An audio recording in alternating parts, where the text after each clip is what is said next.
Ashamahani nashama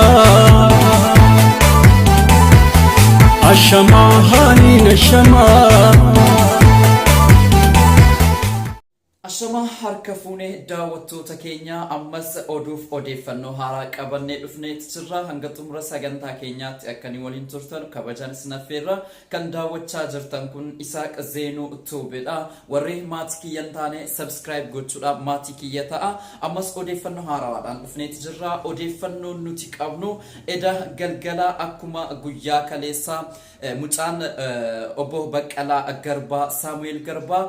dhimma qaalitti irratti ta'aa jiru wal qabatee barreeffama fuula FB isaarratti maxxanse kaasee qeerroowwan magaalaa Finfinnee keessa yaaddoo mana hidhaadhaaf yookaan hayyoota keenyaaf qabanu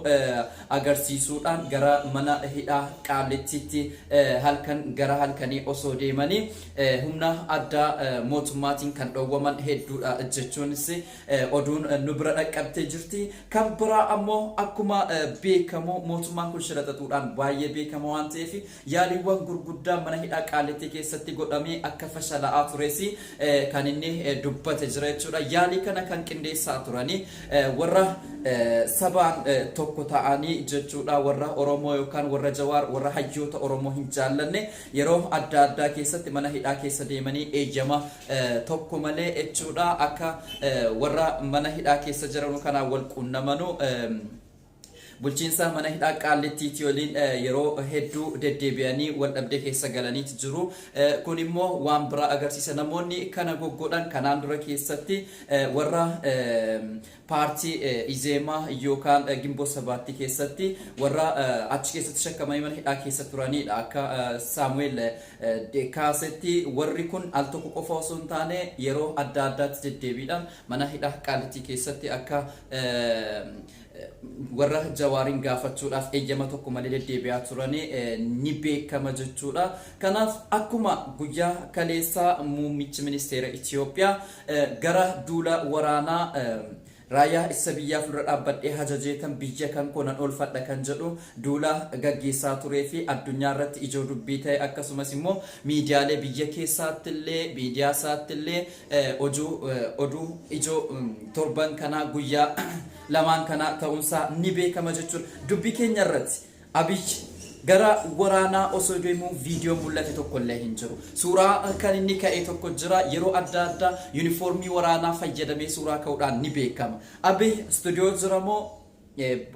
bakka duulaa deemeera kan jedhu gaaffii keessa nama galcha. Miidiyaaleen adda addaa miidiyaan numti biyya kan Itoophiyaa jechuudha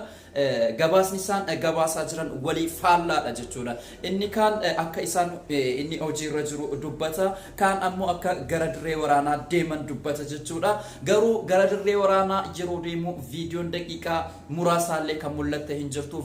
Suuraa bara 2000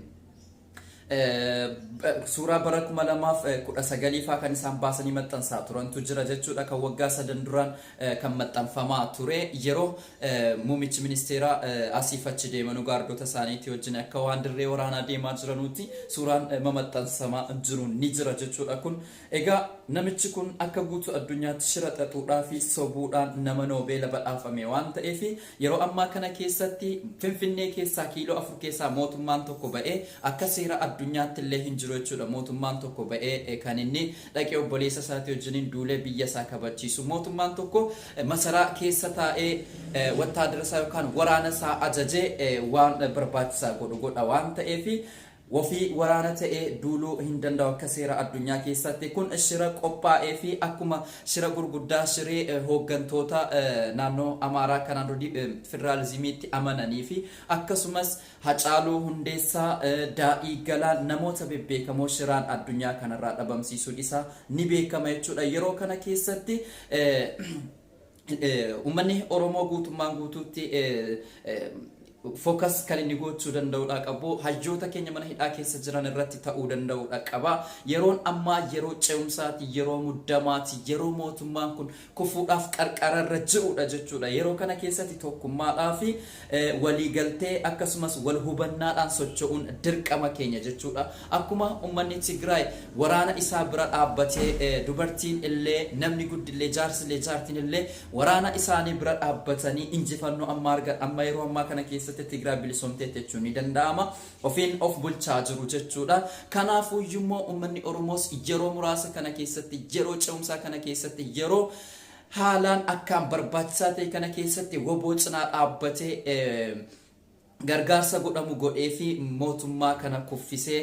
mirga isaa ofiin of bulchuu akkasumas naannoo isaa Oromiyaa jaarraa hedduudhaaf bilisoomtee fi ummata Oromoo jaarraa hedduuf bilisoomte bilisummaa keessaa baasuu danda'udha qaba waan ta'eef yeroo ammaa kana keessatti tokkummaan humna waan ta'eef tokkummaan baay'ee nama barbaachisa egaa akkuma kaleessa viidiyoon ba'ee jedhe jaalmarroon imala gara Finfinnee taasisaa turaniini naannoo beegitti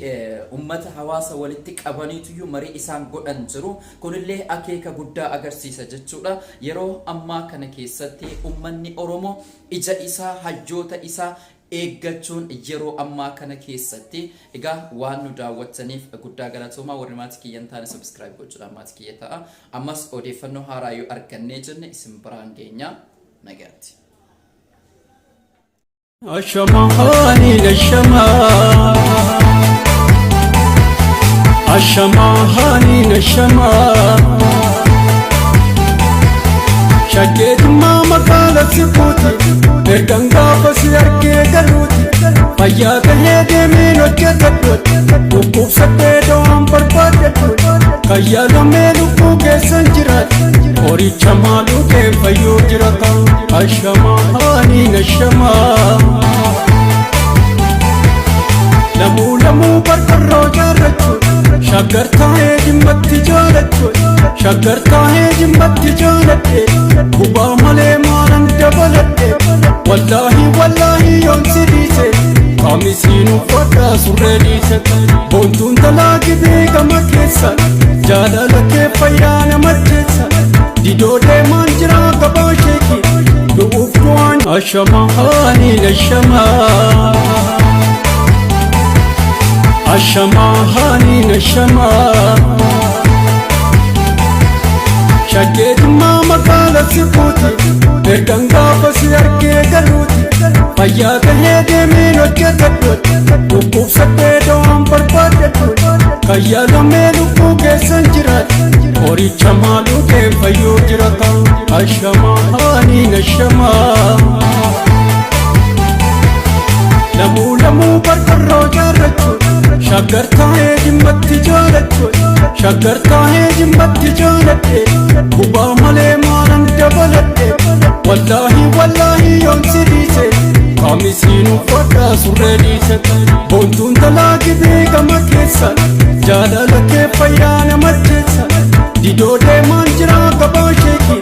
Du'uuf du'aan Ashamahani nashama Ashamahani nashama Shaket mama kala siputi Erganga pasi arke galuti Ayata hege mino chetatut Ukuf sapedo ampar patetut Kayalo melu kuke sanjirat Ori chamalu ke fayu jirata Ashamahani nashama Lamu lamu barkarro jarrachut Shagarta hai jimmatti jalatut Shagarta hai jimmatti jalatte Kuba male maalan dabalatte Wallahi wallahi yon sirise Kamisinu fadda surre diise Bontun talaki beegama keessa Jaalala kee fayyana